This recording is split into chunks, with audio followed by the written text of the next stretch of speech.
అడవిని నమ్ముకున్న అమాయక జనం గిరిజనం వారి అభివృద్ధి కోసమే ఏర్పాటు చేయబడ్డ సంస్థ జీజీసీ.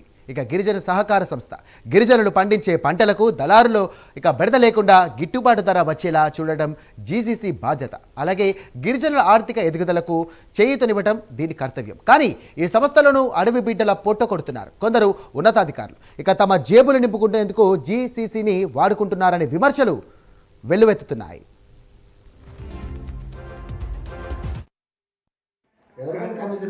కమిషనే ఇస్తామని అంటారు. ఇదే ప్రాసెస్ లోకల్కి ఉపాధి ఎందుకు కల్పించలేకపోయారు? తాజం కుర్రోడు అదే లంసింగి, తాజంకి లంసింగ్ ఏంటి సంబంధం? లంసింగ్ ఆల్రెడీ డిపో ఉంది. తాజంలో చాలామంది స్టూడెంట్స్ ఉన్నారు, ఎస్హెచ్జీలు ఉన్నాయి, రెడీగా ఉన్నారు. వాళ్ళంతా రేపు పొద్దున వాళ్ళందరూ కోచింగ్ చేసేయాలి అనుకోండి. చెప్తాం సార్, చైర్మన్ గారిని డైరెక్ట్గా వాళ్ళు ఏ స్టేట్మెంట్ రూపంలోనే వాయిస్ రూపంలో ఇచ్చారు అనుకోండి. చైర్మన్ గారు ఏం చెప్తారు?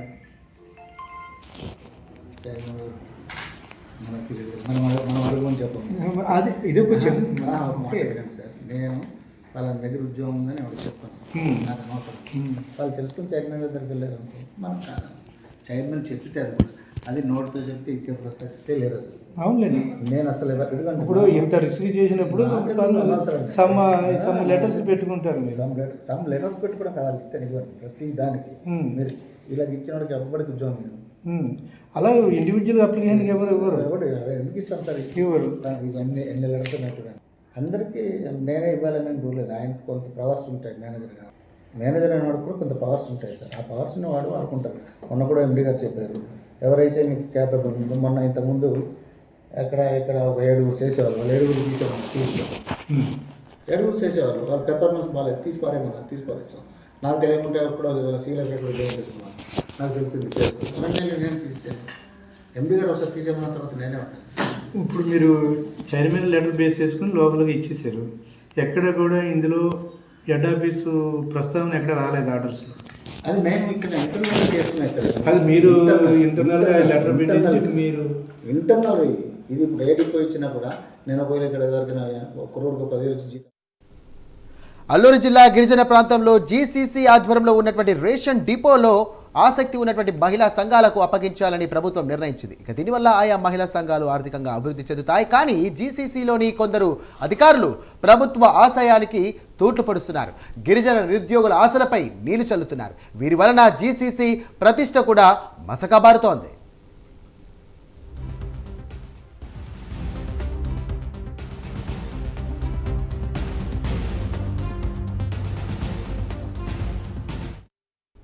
జీసీసీలో ఇటీవల 5 సీనియర్ అసిస్టెంట్లకు అర్హక ప్రమోషన్స్ అంటూ డివిజనల్ మేనేజర్లుగా పదోన్నతి కల్పించారు.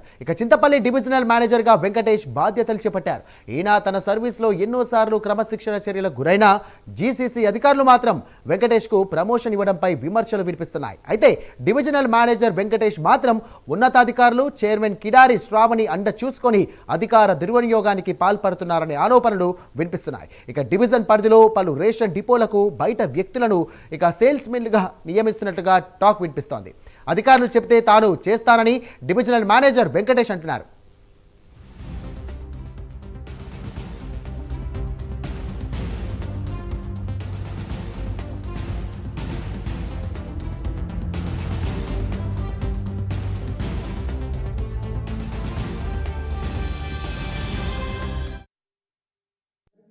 నేనే ఇవ్వాలని చూడలేదు. ఆయనకు కొంత పవర్స్ ఉంటాయి. మేనేజర్ అనేవాడు కూడా కొంత పవర్స్ ఉంటాయి సార్. ఆ పవర్స్ని వాడు వాడుకుంటారు. మొన్న కూడా ఎండీ గారు చెప్పారు, ఎవరైతే మీకు క్యాపబుల్ ఉందో. మొన్న ఇంతకుముందు ఇక్కడ ఒక 7 చేసేవాళ్ళు, వాళ్ళు 7 తీసేవాళ్ళు. 7 చేసేవాళ్ళు, వాళ్ళు పెర్ఫార్మెన్స్ బాగాలేదు, తీసిపారేసాం. నాకు తెలియకుంటే ఎప్పుడో సీలెక్టర్ జాయిన్ చేస్తున్నాను, నాకు తెలిసింది చేస్తాను. నేను తీసాను. ఎండీ గారు ఒకసారి తీసేమన్న తర్వాత నేనే ఉంటాను. ఇప్పుడు మీరు చైర్మన్ లెటర్ బేస్ చేసుకుని లోపలికి ఇచ్చేసారు. ఎక్కడ కూడా ఇందులో హెడ్ ఆఫీసు ప్రస్తావన ఎక్కడ రాలేదు ఆర్డర్స్లో. అది మేము ఇక్కడ ఇంటర్నల్గా చేస్తున్నాయి సార్. అది మీరు ఇంటర్నల్గా లెటర్ పెట్టేసి మీరు ఇంటర్నల్ ఇది ఇప్పుడు ఏ డిపో ఇచ్చినా కూడా నేను ఒకవేళ ఇక్కడ ఒక రోడ్కు 10,000 వచ్చి జీతం వేయించుకోనుకో, నా ఇంటర్నల్ నేను సొసైటీ నుండి నా డివిజన్లో నుండి మేనేజ్ అయ్యి నాకు క్యాపబుల్ ఉంది, నేను చేయించుకునే పని ఉంది అని చేయించుకుంటాం. మొన్న ఈ బలోర్లు పెట్టేటప్పుడు తీర్మానం చేశాను. తీర్మానం కాకంటే అంత ఈజీగా ఉండదు. ఇక్కడ ఎంఆర్ఓ గారు, ఎంపీడీఓ గారు, అలాగే agricultural officer, forest officer, ranger officer, DM, manager, సొసైటీకి ఒక 5 సభ్యులు ఉంటారు. 5 సభ్యులు సంతకం తీసుకొని ఇలాగ మనం ఇలా చేయాలి, ఇది చేయాలని పెట్టడం జరిగింది. ఇక గిరిజన ప్రాంతాల్లోని జీసీసీకి చెందిన రేషన్ డిపోలో ఎవరినైనా నియమించాలంటే నోటిఫికేషన్ ఇచ్చి రాత పరీక్ష ద్వారా సెలెక్ట్ చేస్తారు, లేదా గ్రామంలోని మహిళా సంఘాలు ఆసక్తి కనబరిసే నిబంధనలు అనుసరిస్తూ వారికి అప్పగిస్తారు. కానీ డివిజనల్ మేనేజర్ వెంకటేష్ మాత్రం నిబంధనలకు వ్యతిరేకంగా డిపోలలో బయట వారిని సేల్స్మెన్గా నియమిస్తున్నారని ఆరోపణలు వినిపిస్తున్నాయి.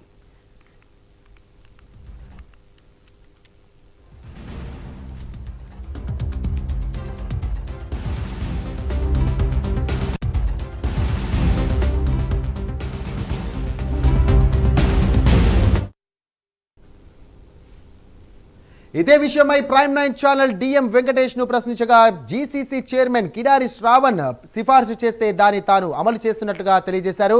అయితే ఇద్దరు కలిసి దురాఘాతాలకు పాల్పడుతున్నారని గిరిజనులు వాపోతున్నారు. ఇక చింతపల్లి, జీకే వీధి, కొయ్యూరు బ్రాంచ్లలో సుమారు 7 రేషన్ డిపోలకు చైర్మన్ శ్రావణ్ కుమార్ సిఫార్సులతో బయట వ్యక్తులను సేల్స్మెన్స్ గా డిఎం వెంకటేష్ నియమించారు. ఈ మొత్తం వ్యవహారంలో భారీ ముడుపులు చేతులు మారినట్లుగా చెప్పుకుంటున్నారు.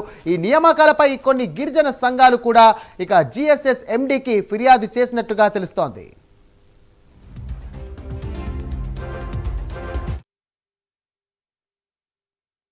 ఇస్తామని అంటారు.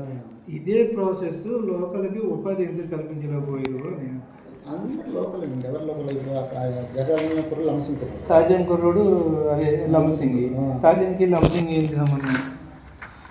లంసింగ్ ఆల్రెడీ డిపో ఉంది. తాజన్లో చాలామంది స్టూడెంట్స్ ఉన్నారు, ఎస్ఎస్జీలు ఉన్నాయి, రెడీగా ఉన్నారు. వాళ్ళంతా రేపు పొద్దున వాళ్ళందరూ కోచింగ్ చేసేది అనుకోండి. చెప్తాం సార్. చైర్మన్ గారిని డైరెక్ట్గా వాళ్ళు ఏ స్టేట్మెంట్ రూపంలోనే వాయిస్ రూపంలో ఇచ్చారు అనుకోండి. చైర్మన్ గారు ఏం చెప్తారు దాన్ని?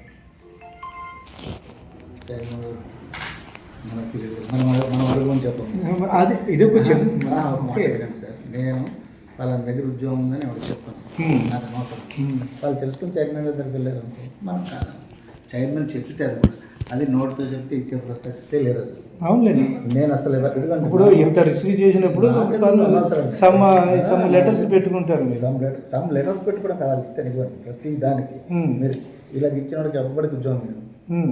అలా ఇండివిజువల్ అప్లికేషన్కి ఎవరు ఎందుకు ఇస్తాం సార్? ఎవరు ఇవన్నీ ఎన్ని లెటర్స్ చూడండి. చింతపల్లి డివిజన్ మేనేజర్గా వెంకటేష్ బాధ్యతలు చేపట్టిన వెంటనే తన 2 బొలెరో వాహనాలను సంస్థలోనే అద్దెకు పెట్టారని గిరిజనులు చెబుతున్నారు. ఇక జీసీసీ నియామ నిబంధనలకు విరుద్ధంగా సంస్థతో వ్యాపార లావాదేవీలు జరుపుతున్నా పట్టించుకునే వారు లేరని వారు వాపోతున్నారు.